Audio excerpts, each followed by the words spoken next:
everyone. Welcome to the Super Easy English Podcast. I'm Marcus. And I'm Gabby. We are so happy you are here with us today. Today, we're talking about a feeling that is very common and very frustrating. Yes, maybe this happens to you all the time. You listen to English and think, oh, I understand this. But then someone asks you a question and your answer disappears. Exactly. Your ears are ready, but your mouth says, nope, not today. Rude, but very real. If that happens to you, this episode is for you because it does not mean your English is bad. It usually means your English is stuck between understanding and using. And today, we want to help you move it forward. Also, quick favor before we continue, please like this episode, subscribe to the channel, and share it with a friend who is learning English too. Yes, thank you. That really helps us and helps more learners find a podcast. Okay, here is the big truth. Understanding English and speaking English are connected, but they are not the same skill. Right. Listening is one skill, speaking is another.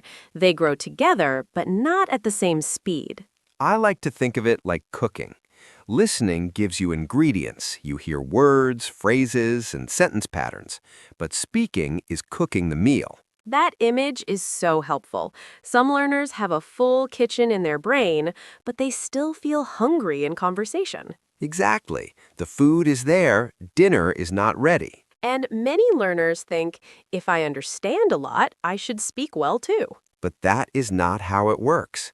Understanding is the front door. It is not the whole house. So why does this happen? First, when you listen, the other person gives you the words. But when you speak, you must choose the words, build the sentence, remember pronunciation, and stay calm. That is a lot for one small answer. It is.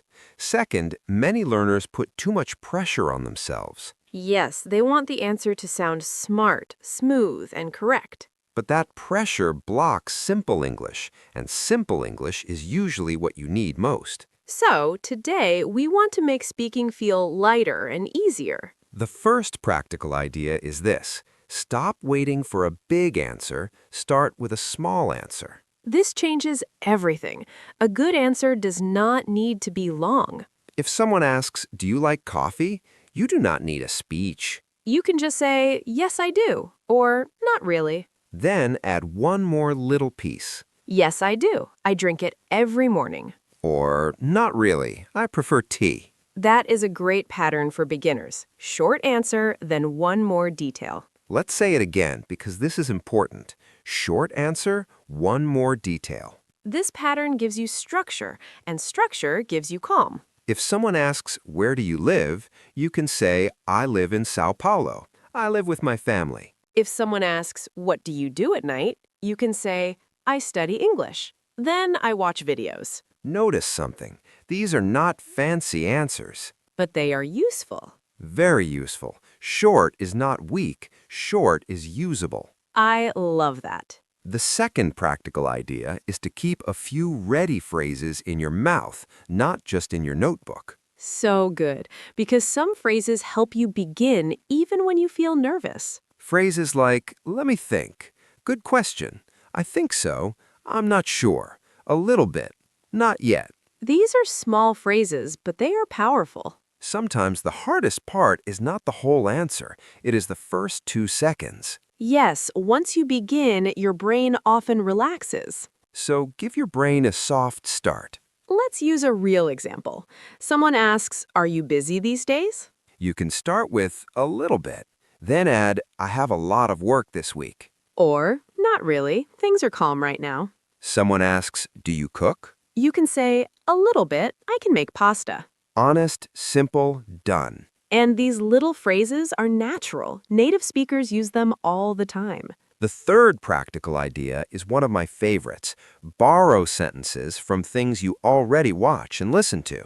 Yes, many learners only listen for meaning. They think, okay, I understand it.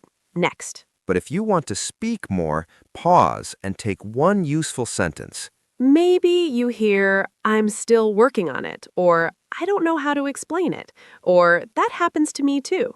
These are gold because they are real, flexible, everyday English. And when you repeat them out loud, they start to feel familiar in your mouth. That matters a lot. Some learners know a phrase when they hear it, but their mouth has never practiced it. The phrase is in the brain, but it is not ready on the tongue. So choose one sentence a day, just one. Repeat it a few times. Use it later that day. This is how passive English becomes active English. Slowly, yes, but very surely, too. And let me add one more thing. Speaking practice does not need to be dramatic. Thank you for saying that. You do not need a perfect study plan and 3 free hours. You need little moments. Exactly. Say one sentence while making breakfast. Answer a simple question in the shower. Describe your room. Tell your phone, I am tired today, but I am doing my best. Tiny speaking moments matter. They teach your brain, I can answer, I can begin, I can continue. And that message is powerful. Can we do a mini practice moment? Absolutely. Here is your question. What did you do this morning? Keep it simple. Answer with a short sentence, then one more detail. For example, I went to work. I left home at 8. Or, I stayed home. I made breakfast. Nice. Now your turn. What did you do this morning? Say it out loud. Really, this part helps. You may pause the video as well. As long as you speak out loud, okay? Good. And if your answer felt small, that's okay. Small is how fluent answers begin. Fluency is not one giant jump. It's many small, easy jumps. So, let's bring everything together.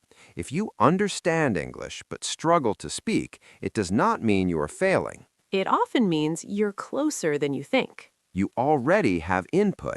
Now you need simple output. Start with small answers. Add one more detail. Keep a few ready phrases. Borrow useful sentences from what you hear. And practice in tiny daily moments. Before we finish, here are 3 expressions from today that can really help you. Let me think, a little bit, and I'm still working on it. Great simple English. Real English. And now we want to hear from you. In the comments, answer this question.